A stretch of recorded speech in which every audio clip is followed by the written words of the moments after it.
Ya, kemarin ada beberapa pertanyaan yang disampaikan melalui Pak Sahran.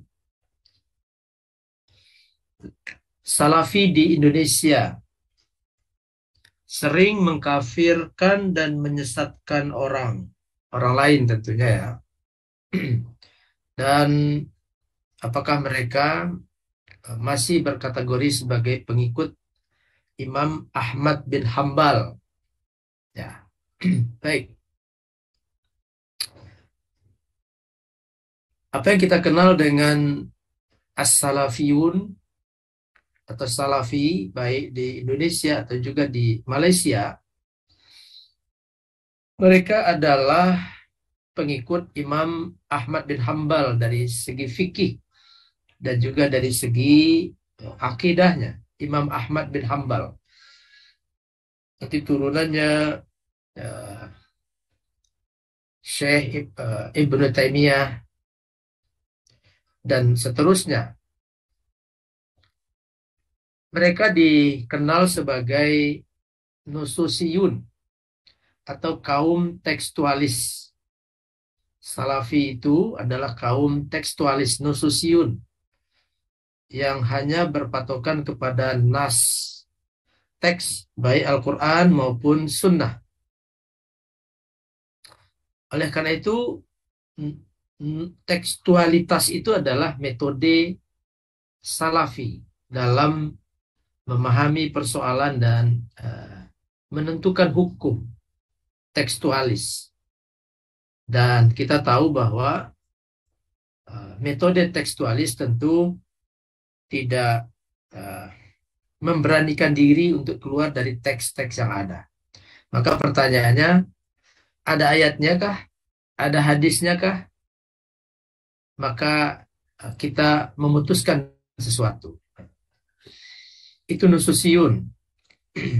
Nah, Salafi ini berakidah Ahlus Sunnah wal Jamaah. Itu sudah pasti. Ya. Salafi Indonesia atau Salafi dimanapun, akidahnya adalah Ahlus Sunnah wal Jamaah. Ya. Tadi di awal sudah kita katakan mereka adalah tekstualis, merujuk kepada Quran dan Sunnah. Sunnah itu bisa jadi hadis-hadis mutawatir atau hadis ahad. Ya.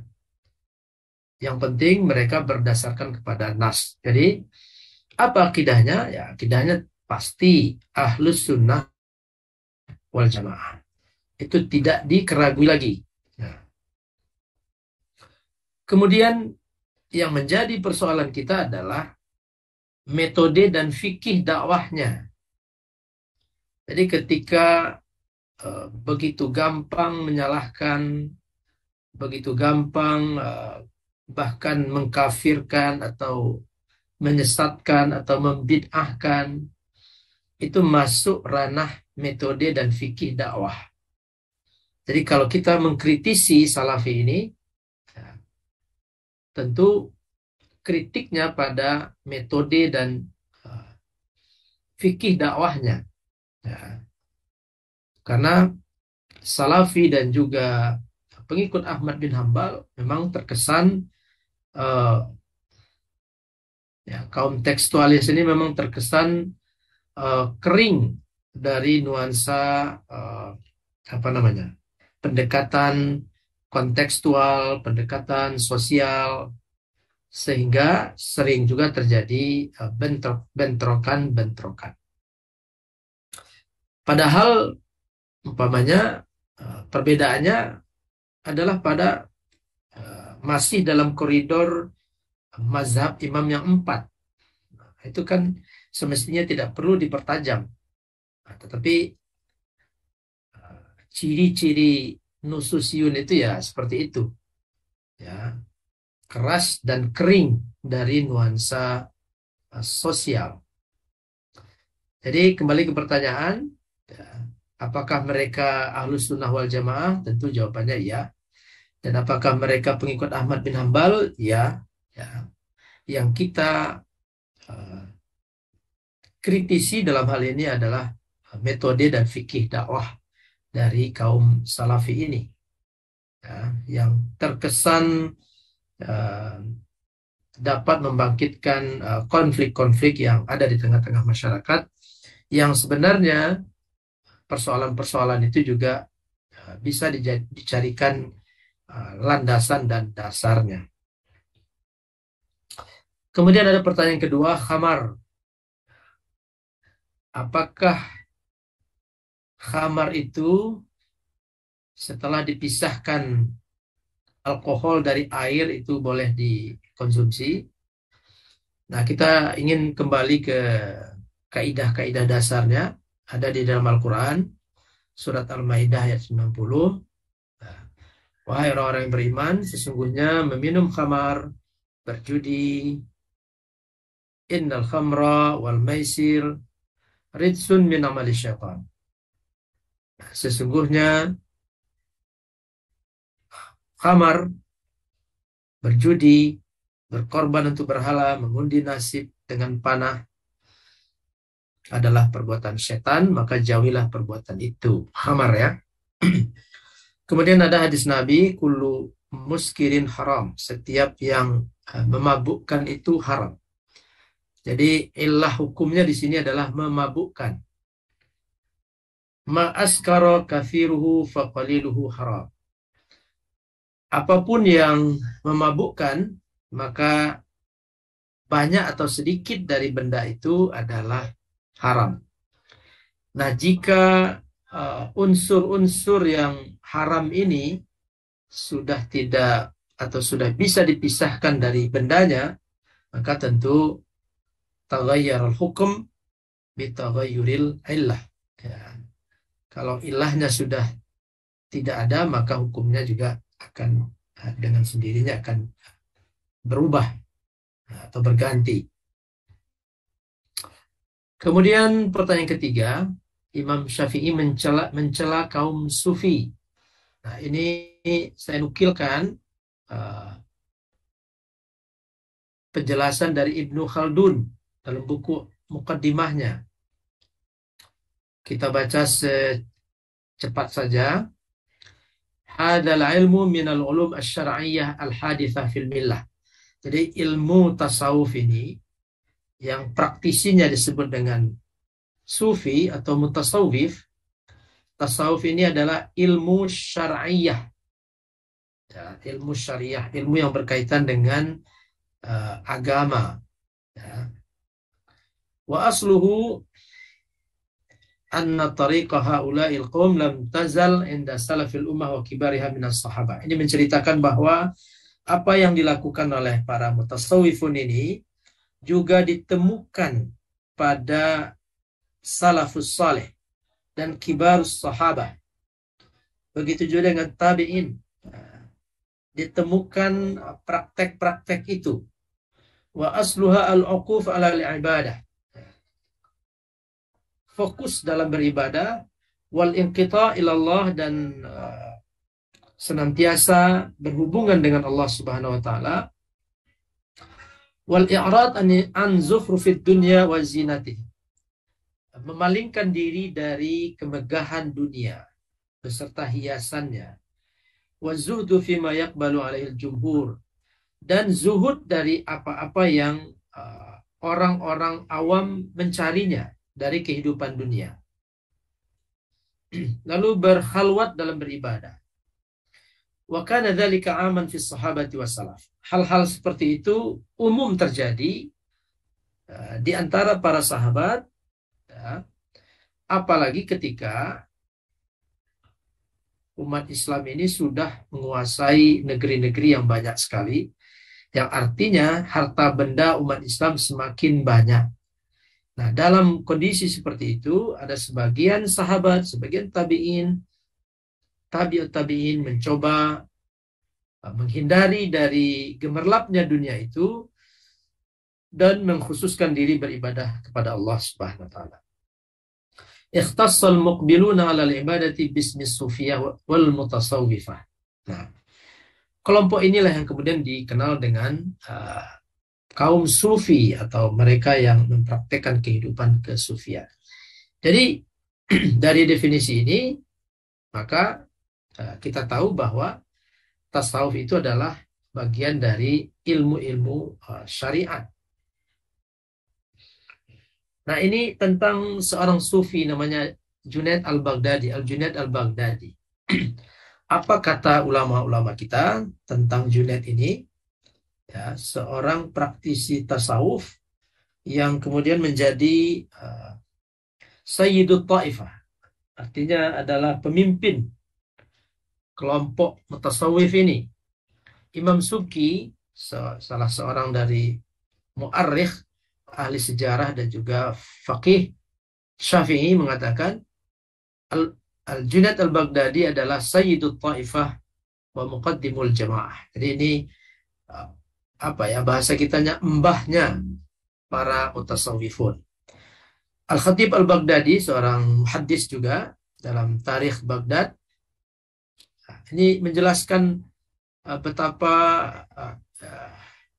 Al-Junaid al-Baghdadi ini adalah faqih dan juga ahli hadis, menemani para ulama jama'atun minas salihin minhum al-Haris al-Muhasibi was-Sirri as-Sakti ishtaghala bil ibadah, dia mengkhususkan dirinya dengan ibadah dan seterusnya ya.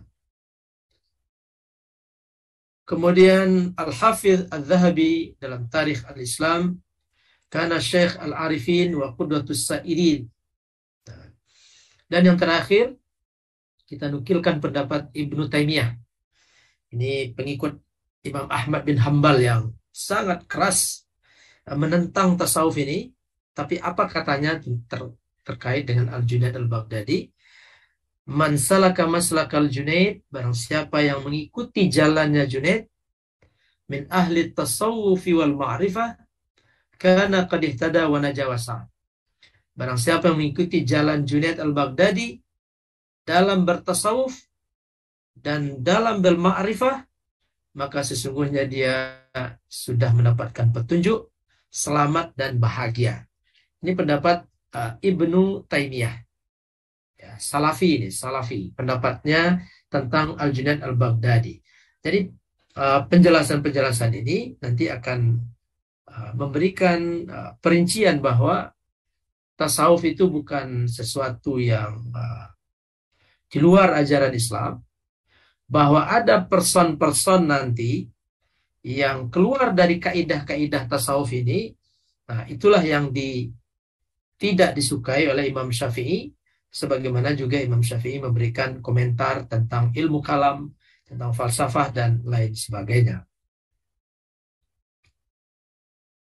Nah, ini beberapa ungkapan Al-Junaid al-Baghdadi yang memberikan kritikan pedas terhadap sufi-sufi yang meninggalkan syariat. Ya. Ada sufi-sufi yang meninggalkan syariat, tidak puasa, tidak sholat, karena sudah ma'rifat, sudah hakikat, maka mereka melakukan isqatul a'mal anil jawari. Apa kata Junaid? Kalau ada orang seperti itu, maka itu adalah hal yang sangat besar dalam pandangan saya.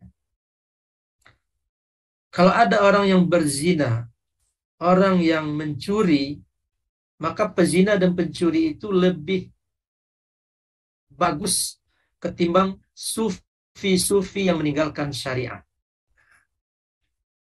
Fa innal arifina billahi akhudul a'mal anillah wa ilaihi raja'u fiha, dan seterusnya yang mengatakan bahwa sufi yang meninggalkan syariat itu bagi Junaid lebih celaka dari seorang pezina atau seorang pencuri. Al-Junaid juga berkata, jalan menuju Allah itu tertutup, ini sering kita ungkapkan ini, kecuali melalui jalan Rasulullah Sallallahu Alaihi Wasallam. Ya. Junaid juga berkata, barang siapa yang tidak hafal Al-Quran, apalagi tidak pandai membaca Al-Quran, tidak menulis hadis, tidak menghafal hadis, maka ilmunya tidak dapat dijadikan pegangan. Meskipun bergelar sufi atau bagian dari komunitas mutasawwifun.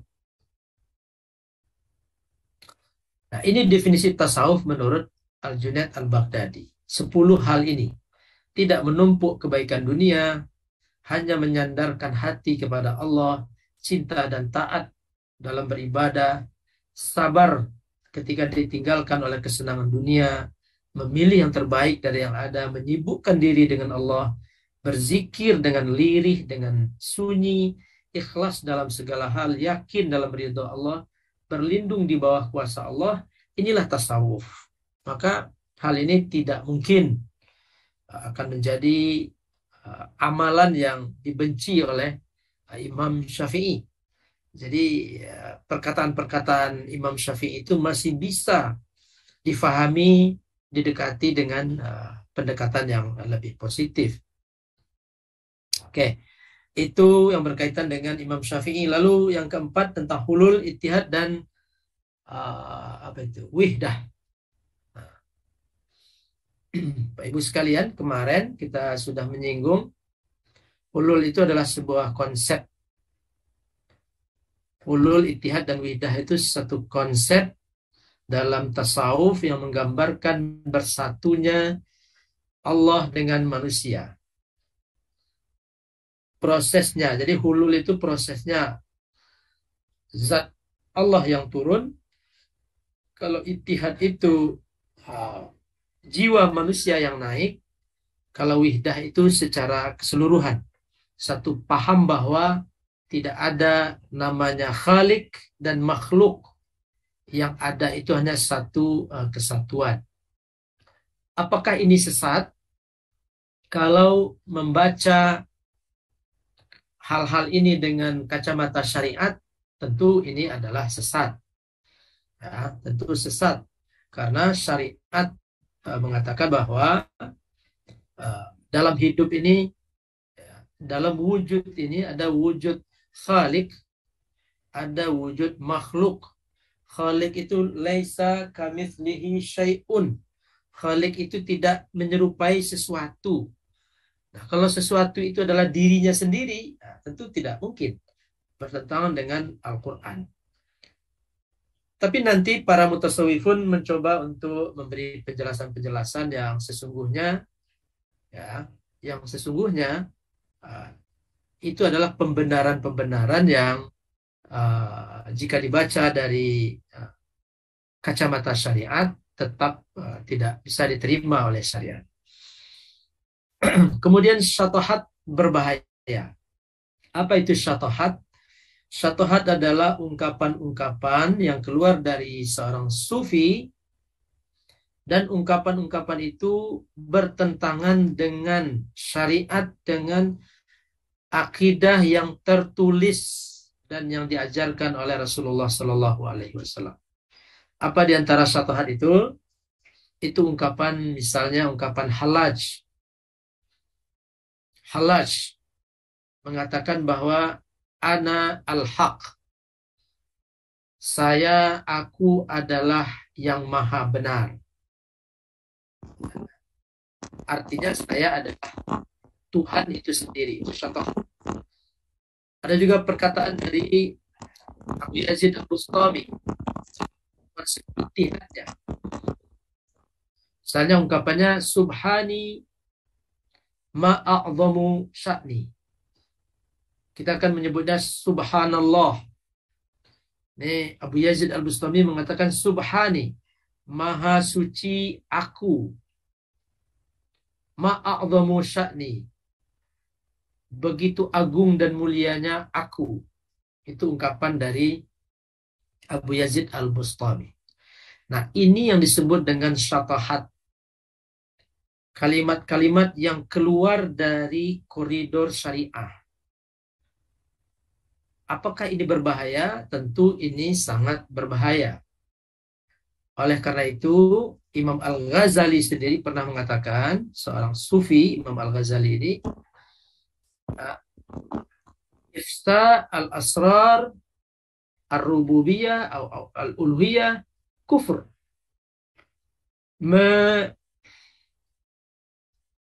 Menyampaikan kepada masyarakat umum al-asrar ar-rububiyah itu adalah kufur. atau syatohat itu kufur. Menyampaikan syatohat itu kufur. Karena akan membahayakan akidah orang awam.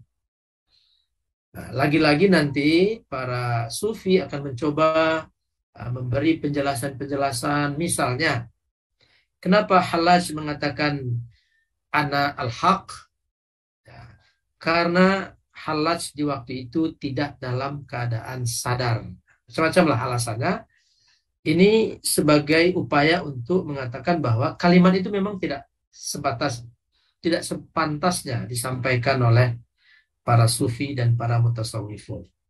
Jadi memang berbahaya dan harus dihindarkan syatohat-syatohat itu dari masyarakat umum. Nah, ini ada yang keenam, sufi marah-marah. Ini tentu sudah dapat dipastikan dia bukan seorang sufi. Ya, sufi itu tadi sudah kita jelaskan pendapat Al-Junaid Al-Baghdadi. Sufi itu ya lebih sama dengan apa namanya? Kalau agama Buddha itu dengan rahib-rahibnya itu, ya, sangat murah hati, sangat pemaaf, sangat santun, merendahkan hatinya dan seterusnya. Karena marah itu adalah penyakit hati yang pertama sekali yang dibersihkan oleh seorang sufi dari dirinya. Ya, marah itu, al-ghadab. Setiap muslim sudah bertasawuf dengan salat. Oke. Apakah seorang muslim sudah bisa disebutkan sudah bertasawuf? Ya, karena setiap hari melakukan salat. Tasawuf itu adalah satu seni, ya, seni dalam satu ilmu atau seni dalam menjalani kehidupan ini. Ya. Dan tidak mesti setiap orang muslim harus dikategorikan sebagai bertasawuf atau tidak bertasawuf. Ada orang muslim yang suka dengan kata tasawuf itu, ada juga yang tidak suka dengan kata tasawuf itu. Tetapi inti dari salat itu adalah target yang ingin dicapai oleh setiap orang yang bertasawuf. Jadi, apakah orang yang salat itu bisa masuk kategori bertasawuf? Tentu secara kebahasaan tentu bisa. Ya, karena dalam salat kita melakukan pekerjaan-pekerjaan yang pertama sebelum salat kita sudah berwudu. Wudu itu artinya membersihkan lahiriah kita. Dan dalam wudu itu kita juga berdoa agar dosa-dosa kita dihapuskan oleh Allah Subhanahu wa taala.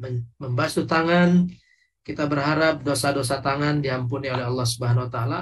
Membasuh muka, kita berharap dan berdoa dosa-dosa muka dihapuskan oleh Allah. Mengusap kepala, telinga, kaki, dan seterusnya adalah upaya-upaya untuk membersihkan lahiriah dan batiniah kita. Jadi salat itu adalah ibadah yang sangat disukai oleh orang-orang yang bertasawuf. Ya. Bagaimana dengan teori atau kaidah takhalli, tahalli, dan tajalli? Ini konsep tasawuf yang dikemukakan oleh Imam Al-Ghazali. Pertama, takhalli. Ya, ini konsep akhlak. Kemarin kita sudah mendefinisikan at-tasawufu khuluqun.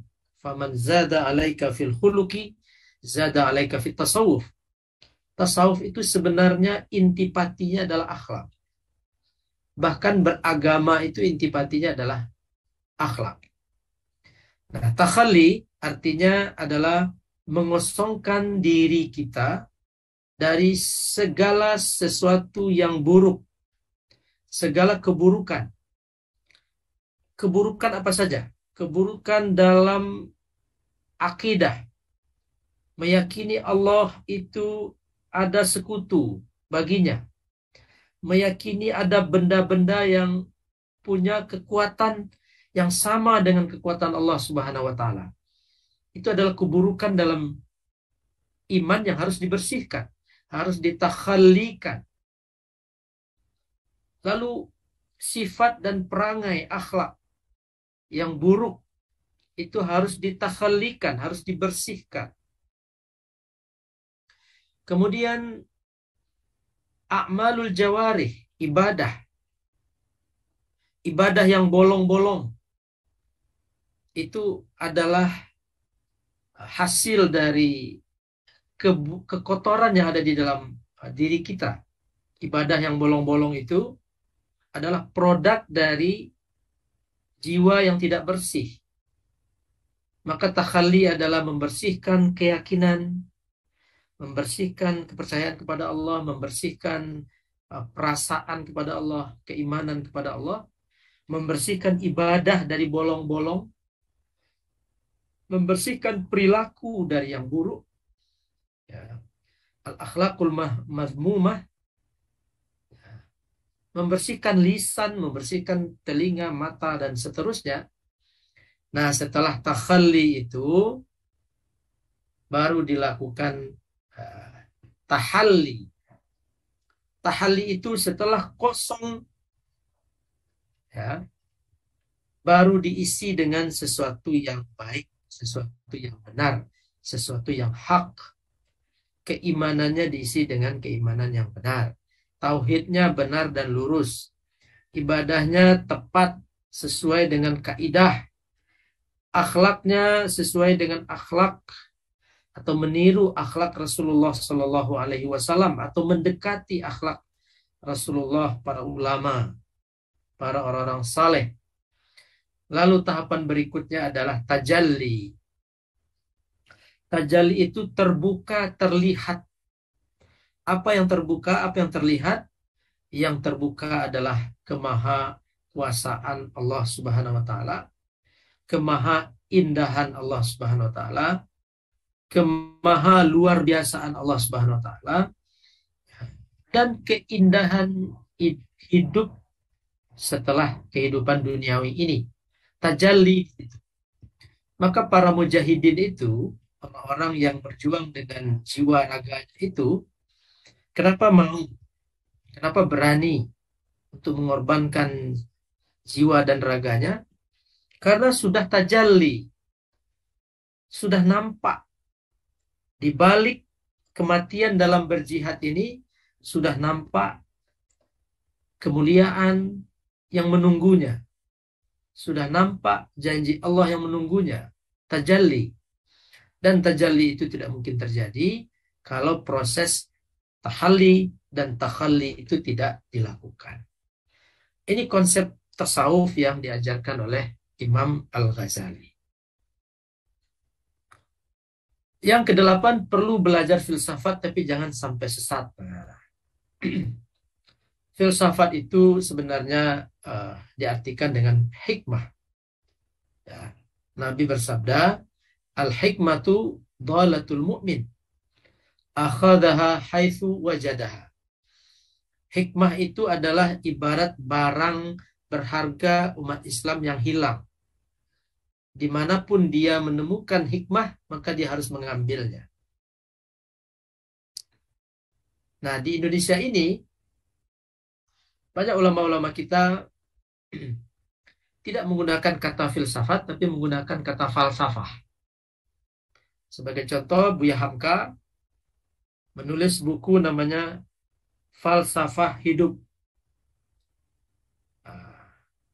Para pembaca buku Buya Hamka ini tidak merasa risih dalam membaca buku falsafah hidup. Padahal falsafah hidup itu, kalau digeser katanya juga artinya adalah filsafat kehidupan. Dan itu artinya adalah hikmah. Hikmah kehidupan. Sesungguhnya, kalau kita belajar filsafat dengan benar, dengan tepat, maka ujungnya adalah ungkapan Rabbana ma khalaqta hadza batila. Rabbana ma khalaqta hadza batila. Karena filsafat menggali sesuatu sampai ke akar-akarnya. Akar yang paling dalam atau puncak yang paling tinggi itu adalah syahadat, kesaksian bahwa semua ciptaan ini adalah menunjukkan kemuliaan dan keagungan Allah Subhanahu wa taala. Lalu dalam uh, filsafat juga mengajarkan maqasid-maqasid, tujuan-tujuan. Kenapa Allah mensyariatkan agama ini? Tentu dengan tujuan kemaslahatan manusia. Pikiran untuk menemukan kemaslahatan itu, itulah yang disebut dengan filsafat. Ya, filsafat. Kalau filsafat tidak menggiring seseorang sampai kepada ketundukan kepada Allah Subhanahu wa taala, maka tentu itu jalan yang salah. Itu bukan hikmah. Ya. Jadi kata kuncinya di situ. Dalamilah segala sesuatu, maka sedalam-dalamnya maka akan ketemu keagungan Allah Subhanahu wa taala. Jadi kalau ada yang belajar filsafat kemudian sesat, itu jalannya yang salah dan bisa jadi ditunggangi oleh hawa nafsu. Ya. Ibrahim alaihissalam itu, kalau kita tidak menyebutkan itu sebagai jalan filosofis, kalau kita tidak menyebutkan itu sebagai jalan filosofis, tapi Ibrahim ya, dalam proses menemukan kebenaran itu menggunakan logikanya. Dan logika yang benar itu ujungnya adalah la illam yahdini rabbi la akunanna minal qaumid dhalin. Ya, filsafat itu pasti sampai kepada pengakuan ada zat yang maha kuasa. Lalu zat yang maha kuasa itu apa, siapa, dan bagaimana? Itu agama yang menjawabnya. La illa yahdini rabbi akunanna minal qaumid dhalin. Ya qaumi inni bari'um mimma tusyrikun. Itu proses filosofis. Apakah filsafat mengetahui asma'ullah, zatullah, sifatullah? Tentu tidak. Itu ranahnya agama. Tapi filsafat dapat mengantarkan seseorang untuk mencapai satu terminal bahwa hidup ini mesti ada pencipta yang maha segala-galanya. Di situ berhenti filsafat. Filsafat ketuhanan. Tapi filsafat kealaman, nah itu melahirkan saintek. Saintek itu sains dan teknologi. Oke, ini tetap berkaitan dengan tema kita, tasawuf. Tarekat ini berkaitan dengan tema kita, tasawuf. Nah, kita sekarang masuk ke pembahasan tarekat.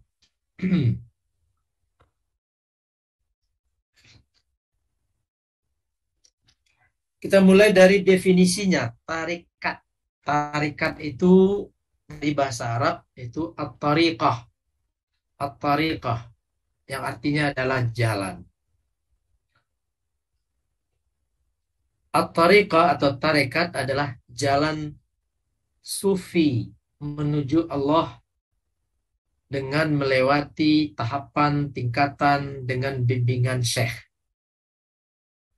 Ya.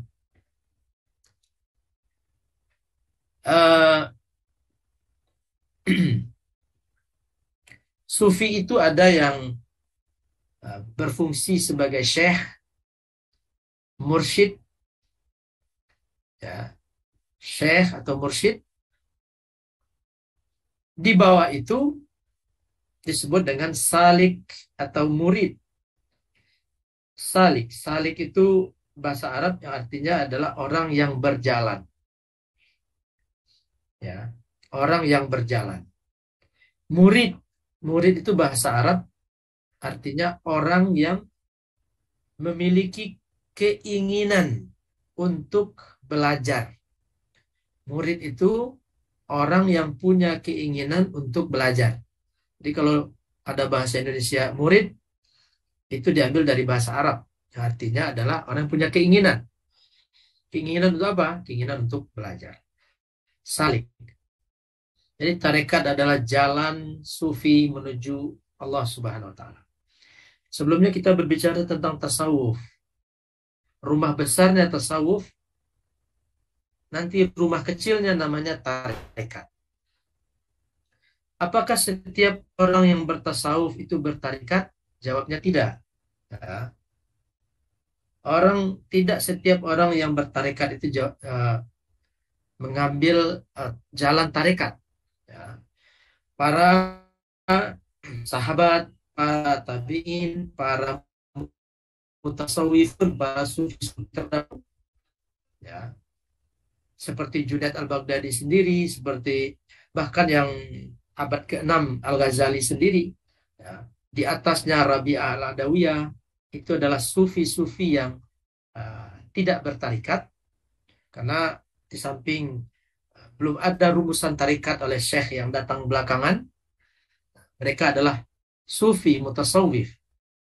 Nanti baru dirumuskan tarikah, jalan, ya, berdasarkan pengalaman syekh, berdasarkan pengalaman muassisnya. Oke, jalan sufi menuju Allah Subhanahu wa taala dengan ibadah mahdoh, ibadah ritual yang biasa kita lakukan.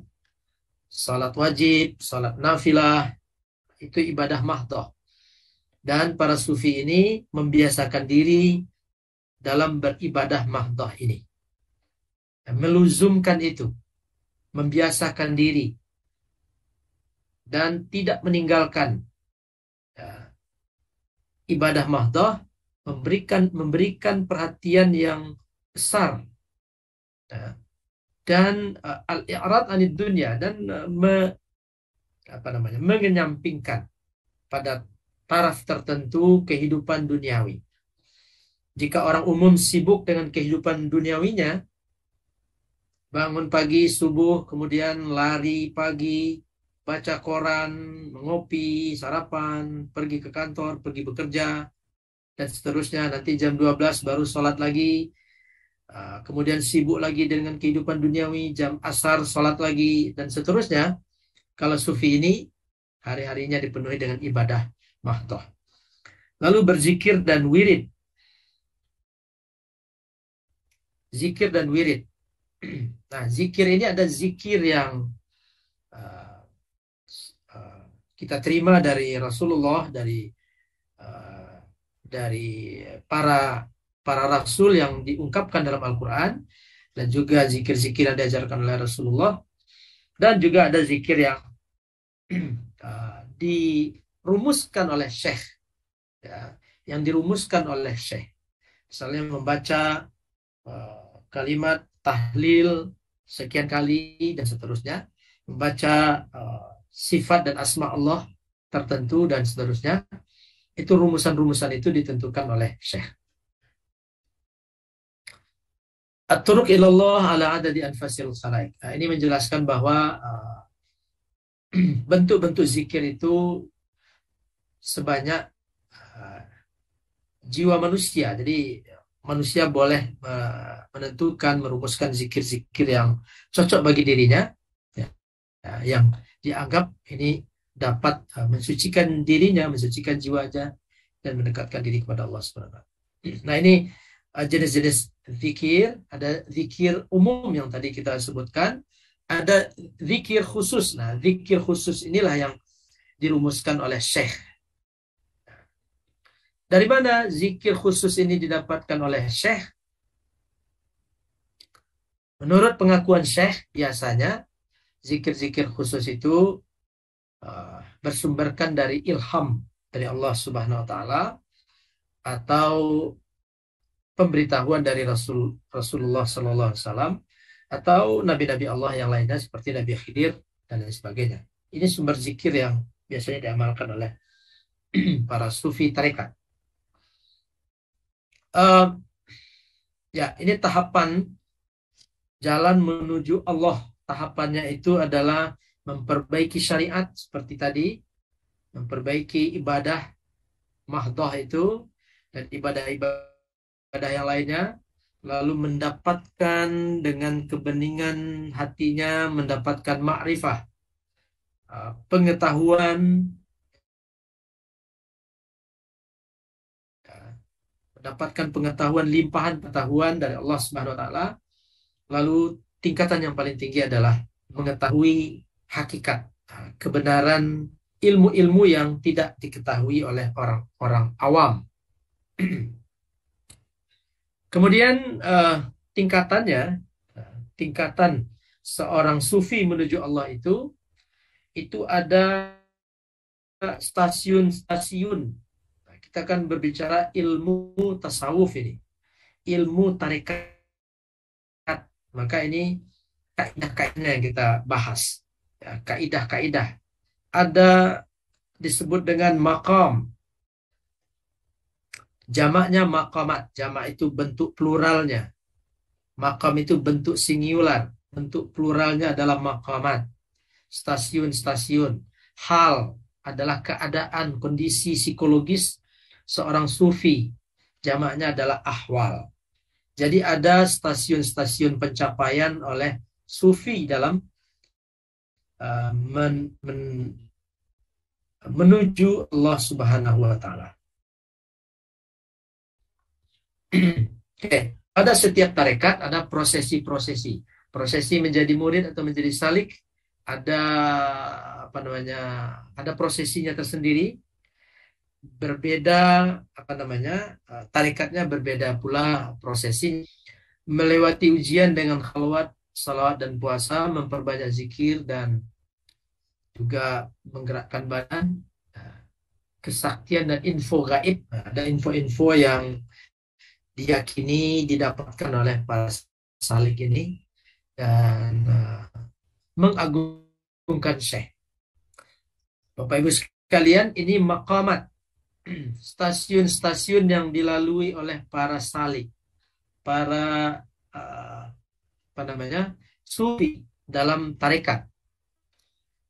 Pertama, derajat pertama, langkah pertama seorang sufi itu adalah taubat. Ya, langkah pertamanya taubat. Jenjang tangga pertama menuju Allah itu adalah dengan taubat. Dan taubat itu juga ada klasifikasinya. Ada taubat awam. Ya, taubat orang awam, taubat orang umum. Apa taubat orang umum? Taubat dari melakukan kesalahan, melakukan dosa. Ya, taubat dari melakukan dosa. Itu bagi sufi, bagi pelaku tarekat, itu adalah taubat orang umum.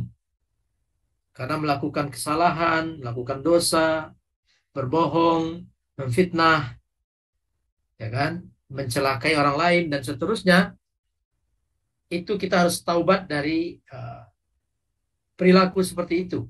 Nah, itu taubatnya orang awam. Di atas itu adalah taubatnya orang khusus. Apa itu taubatnya orang khusus? Taubatnya adalah bertaubat atau menyesali dan tidak mengulangi kembali, lupa dari mengingat Allah Subhanahu wa taala. Bertaubat dari lupa mengingat Allah Subhanahu wa taala. Itu taubat khusus. Lalu taubat khusus atau taubat khawas itu adalah taubat orang yang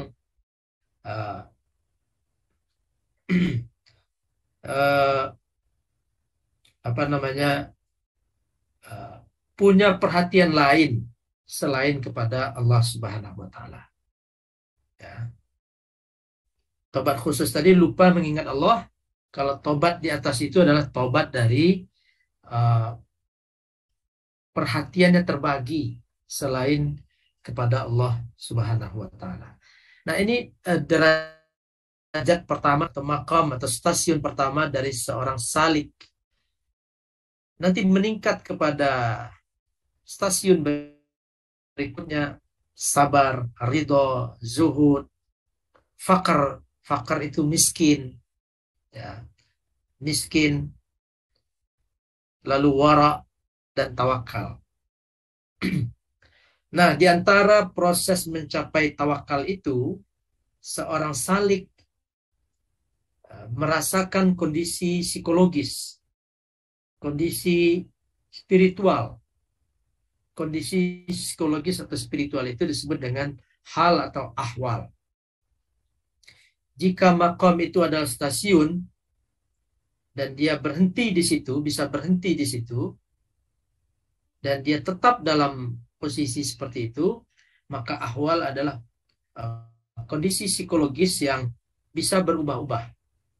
Dia bisa mendapatkan kondisi psikologis tertentu, tapi juga kondisi psikologis itu bisa berubah-ubah atau berganti-ganti. Ahwal yang diyakini oleh para salik ini adalah muraqabah, perhatian Allah kepada salik dan perhatian salik kepada Allah Subhanahu wa taala. Bagaimana seorang salik, seorang murid senantiasa memberikan perhatian atau bahasa lainnya mengintai Allah, senantiasa mencuri-curi pandang, tentu dalam volume yang besar atau volume yang tinggi, muraqabah. Lalu al-qurbu, dekat. Rasa dekat itu adalah rasa yang didapatkan oleh seorang salik.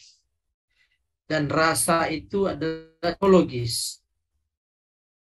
Dia bisa ada, bisa bergeser, bisa hilang, dan seterusnya.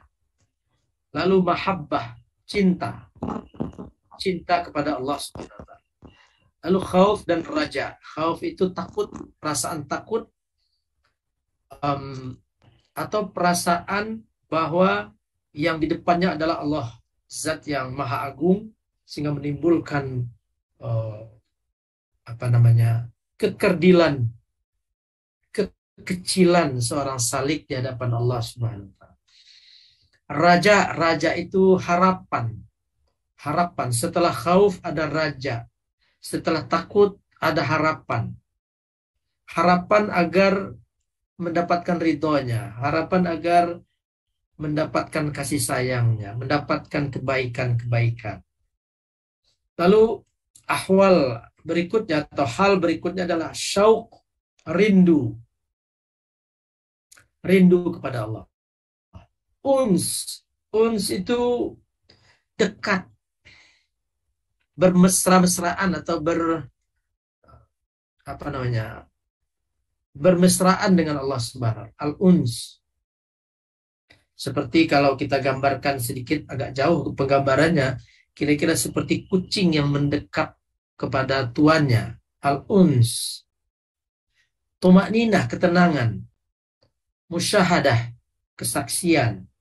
Yakin. Ini adalah ahwal. Kalau makam tadi adalah terminal-terminal yang dilalui, yang diduduki, yang ditempati oleh seorang salik, maka ahwal adalah kondisi psikologis yang dialami oleh salik yang berusaha menuju Allah Subhanahu wa taala. Ini beberapa tarekat yang berkembang saat ini. Ada tarekat Al-Qadiriyah yang digagas oleh Abdul Qadir Al-Jailani, Syekh Abdul Qadir Al-Jailani. Tariqah Ar-Rifaiyah, Syekh Ahmad Ibn Ali Ar-Rifai, dan seterusnya. Ini juga tarekat Al-Maulawiyah yang digagas oleh Jalaluddin Ar-Rumi, An-Naqsyabandiyah, Bahauddin An-Naqsyaband, dan seterusnya. Ini beberapa tarekat yang jumlahnya banyak sekali. Ini diantara yang kita kenal sampai hari ini. Nah, ini sekedar tambahan penjelasan bahwa ini adalah dunia tersendiri. Tarekat ini adalah dunia tersendiri yang punya istilah-istilah, punya pemahaman-pemahaman tersendiri. Ada istilahnya kutub. Kutub itu poros, ada gauth, ada watak, tiang-tiang, ada badal, itu apa namanya, pengganti. Ini sekedar menjelaskan bahwa di dalam keyakinan para salik ini, pada sufi tarekat ini, bahwa alam semesta ini ada poros-porosnya, ada tiang-tiangnya yang menyangga perjalanan alam semesta ini, sehingga alam semesta ini berjalan sebagaimana adanya, berjalan dengan baik.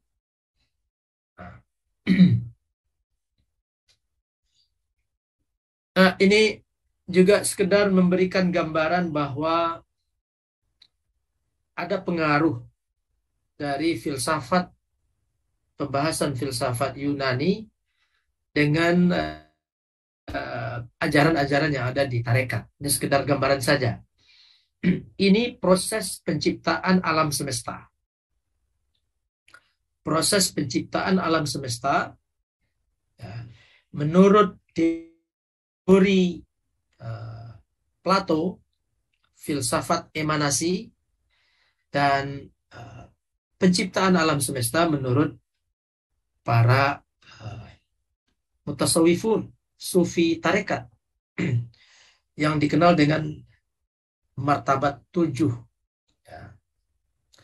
Kalau di dalam filsafat Plato itu dikenal bahwa Tuhan, Allah atau Tuhan, tidak menciptakan alam semesta sebagaimana diyakini oleh kita Ahlussunnah wal Jamaah, karena Tuhan adalah zat yang tidak boleh bersentuhan langsung dengan alam semesta. Maka dari Allah itu melimpah akal pertama. Dari akal pertama itu melimpah akal kedua, ketiga, sampai ke 10. Nah, di tengah-tengah itu muncul jiwa. Jiwa pertama, jiwa kedua, jiwa ketiga. Nah, ini akal pertama berpikir tentang Tuhan, muncul akal kedua. Akal pertama berpikir akan dirinya sendiri, muncul langit falak pertama. Ya, ini penciptaannya muncul falak pertama. Nanti tahap berikutnya, akal kedua itu melahirkan bintang gemintang. Akal ketiga melahirkan planet-planet. Ada Saturnus, ada Jupiter, ada Mars, ada matahari, ada Venus, ada Merkurius, ada bulan. Di ujungnya itu ada akal faal. Akal yang menciptakan bumi dan mengatur kehidupan ini. Ini logika filosof Yunani dalam merumuskan penciptaan alam semesta. Prosesnya seperti ini, tidak sekali jadi. Dalam teori tarekat juga atau tasawuf juga dikenal martabat 7. Jadi Allah itu dalam hadis qudsi disebutkan ana kanzun makhfi fa ahbabtu an u'raf fa khalaqtul khalq. Jadi aku bagaikan kanzun, bagaikan perbendaharaan yang tersembunyi. Aku ingin diketahui, maka aku ciptakanlah alam semesta. Ada konsepsi ahadiyah. Ya. Alam ahadiyah. Alam ahadiyah. Alam ahadiyah itu Allah ada dengan sendirinya, zatnya tanpa sifat. Nanti berkembang menjadi alam wahdah. Disinilah yang disebut dengan Nur Muhammad. Mungkin kita pernah mendengar Nur Muhammad atau Al-Haqiqah Al-Muhammadiyah. Ini Jauhar Al-Awwal. Baru muncul di situ sifat azali, sifat qadim pada proses alam wahdah. Nanti berikutnya adalah alam wahidiyah. Di sini diciptakan alam semesta. Alam, tapi alam bukan dalam bentuk alam yang kita fahami. Alam bil quwwah. Lalu baru diciptakan alamul arwah. Allah menciptakan ruh tunggal. Cahaya suci, belum terbagi-bagi. Lalu alam mithal. Ruh sudah mulai terpecah-pecah.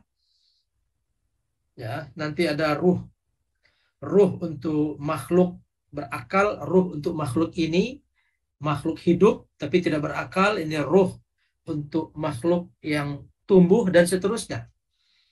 Lalu ada alamul ajsam. Dari alamul ajsam ini lahir jasad halus yang sudah tersusun.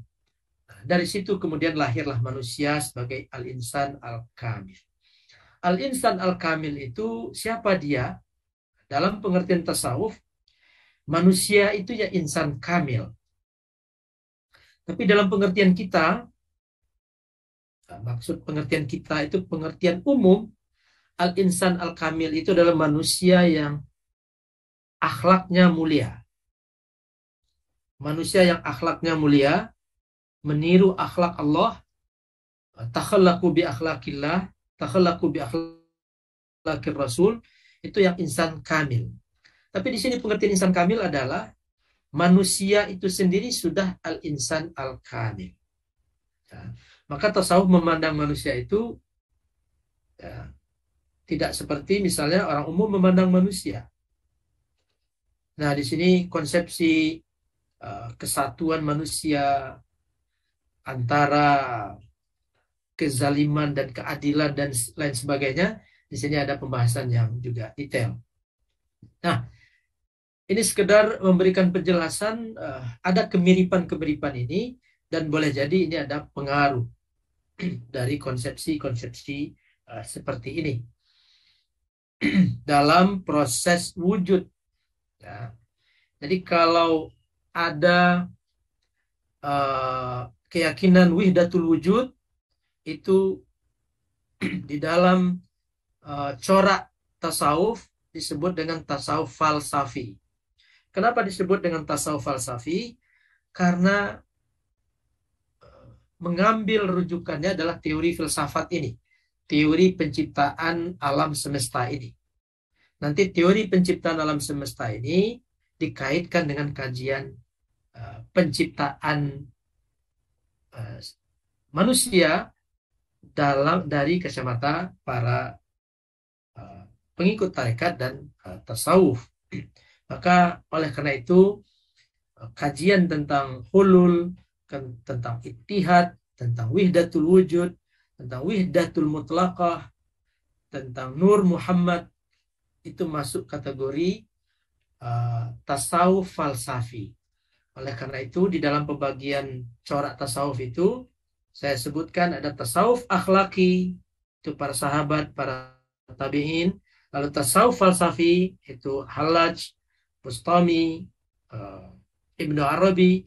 Lalu kombinasi. Nah, kombinasi inilah yang dilakukan oleh para praktisi tarekat. Mengkombinasikan antara akhlaki dengan falsafi. Terima kasih. Bapak Ibu sekalian, ini penjelasan yang bisa kita sampaikan tentang tasawuf dan tarekat ini. Tujuan kita adalah untuk memahami satu dunia yang mungkin berbeda dengan dunia kita, dan untuk memberikan koridor. Ya, tadi sudah kita sampaikan koridor tasawuf yang kita terima adalah seperti yang dijelaskan oleh Al-Junaid Al-Baghdadi. Berpatokan kepada kitab dan sunnah, dan juga merujuk kepada para sahabat dan salafus saleh.